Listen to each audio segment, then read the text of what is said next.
നമസ്കാരം, ഞാൻ Sethulakshmi. Chemmanur international jewellers Kaumudi ഹെഡ്ലൈൻസിലേക്ക് സ്വാഗതം. Powered by ARMC.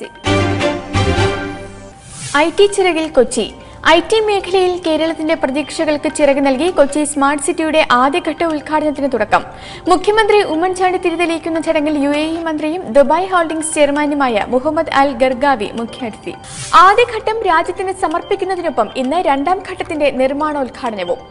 6 ലക്ഷം ചതുരശ്ര അടി വിസ്തൃതിയുള്ള കെട്ടിട സമുച്ചയത്തിൽ ആദ്യഘട്ടത്തിലുണ്ടാവുക 27 കമ്പനികൾ. നേരിട്ടുമല്ലാതെയും 5 ലക്ഷത്തോളം തൊഴിലവസരങ്ങൾ വാഗ്ദാനം ചെയ്യുന്ന സ്മാർട്ട് സിറ്റി പദ്ധതിയിൽ ചെറുതും വലുതുമായ 1000ഓളം കമ്പനികളുടെ സാന്നിധ്യമുണ്ടാകും.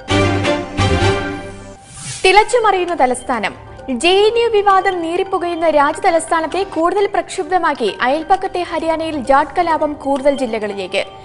ദേശീയ തലസ്ഥാന മേഖലയിൽ ഉൾപ്പെട്ട റോത്തഗിലും ഭിവാനിയിലും നിരോധനാജ്ഞ.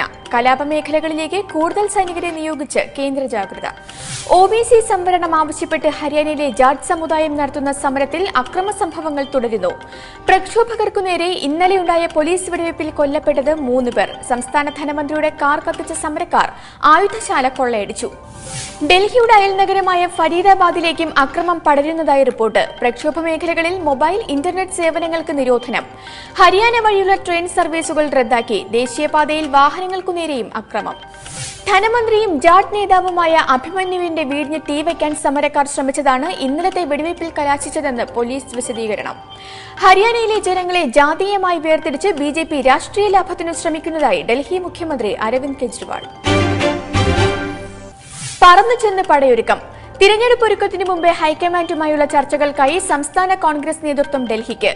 സോണിയയുടെ നിർദ്ദേശപ്രകാരം മുഖ്യമന്ത്രി ഉമ്മൻചാണ്ടി, ആഭ്യന്തരമന്ത്രി രമേശ് ചെന്നിത്തല, KPCC അധ്യക്ഷൻ VM സുധീരൻ എന്നിവർ തിങ്കളാഴ്ച ഡൽഹിക്ക് പോകും.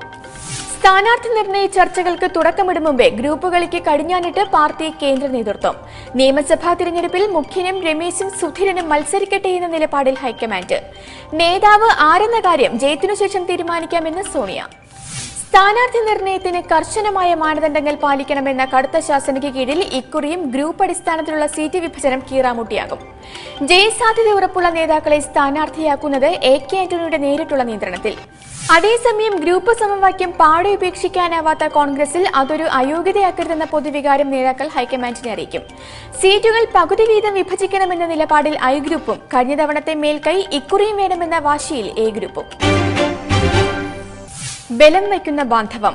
BDJS-യുമായി രാഷ്ട്രീയ ബന്ധം വിച്ഛേദിക്കരുതെന്ന് BJPക്ക് സംസ്ഥാന RSS നേതൃത്വത്തിന്റെ നിർദ്ദേശം. അവസരവാദ രാഷ്ട്രീയം സംബന്ധിച്ച വെള്ളാപ്പള്ളിയുടെ പ്രസ്താവന കാര്യമാക്കേണ്ടതില്ലെന്നും ധർമ്മജനസേനയെ പിണക്കരുതെന്നും കൊച്ചിയിൽ ചേർന്ന പരിവാർ ബൈഠക്. RSS നിർദ്ദേശം അംഗീകരിച്ച് BDJS-യുമായി അടുത്തയാഴ്ച തന്നെ ചർച്ച നടത്തുമെന്ന് BJP സംസ്ഥാന അധ്യക്ഷൻ കുമ്മനം രാജശേഖരൻ. സഖ്യസാധ്യതയിലേക്ക് വിരൽ ചൂണ്ടി തിരഞ്ഞെടുപ്പിൽ BJP വൻ മുന്നേറ്റം സൃഷ്ടിക്കുമെന്ന് തുഷാർ വെള്ളാപ്പള്ളിയുടെ പ്രവചനം. KM മാണിയെ സഖ്യത്തിൽ ഉൾപ്പെടുത്തുന്നത് രാഷ്ട്രീയ നേട്ടം നൽകുമെന്ന് വിലയിരുത്തിയ RSS നേതൃയോഗം അതേസമയം മാണി പരസ്യ നിലപാട് അറിയിച്ചാൽ മാത്രം തുടർ ചർച്ച മതിയെന്ന നിലപാടിൽ. തിരുവനന്തപുരം ഉൾപ്പെടെ BJPയുടെ 5 ജില്ലാ കമ്മിറ്റികൾ അഴിച്ചുപണിയണമെന്നും നിർദ്ദേശം. Chemmanur international jewellers Kaumudi headlines powered by ARMC സമാപിക്കുന്നു. അടുത്ത ഹെഡ്ലൈൻസ് 1 മണിക്കൂറിന് ശേഷം. നമസ്കാരം.